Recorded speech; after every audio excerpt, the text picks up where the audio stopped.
Wendy, we heard from the gunman in court today, but we also heard from some of those whose lives he stands accused of shattering.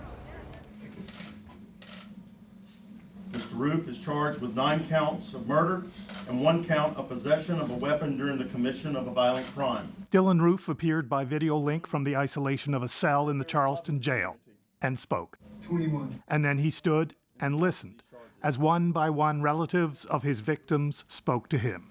You have killed some of the most beautifulest people. Every fiber in my body hurts, but may God have mercy on you. Almost everyone who spoke to the court of their pain also offered forgiveness and prayers for the young man now accused of 9 murders. You hurt me. You hurt a lot of people. But God forgive you. And I forgive you. We have no room for hate, so we have to forgive. And then he was gone, locked up until his next court appearance in October. Barack Obama said the family members who spoke were examples of the decency and goodness of the American people. And then he returned to America's persistent failure to address its gun problem. Yesterday, he'd said it was pointless to promise meaningful change to gun laws. Today, he walked that back a step. Some reporters, I think, took this as resignation. I want to be clear, I am not resigned. I have faith we will eventually do the right thing. All day, the outpouring of grief has continued at the steps of the Emmanuel AME Church.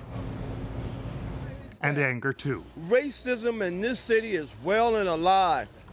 Blocks from the church, the NAACP's Cornell Brooks said the shooting is not just another sad example of gun violence in America.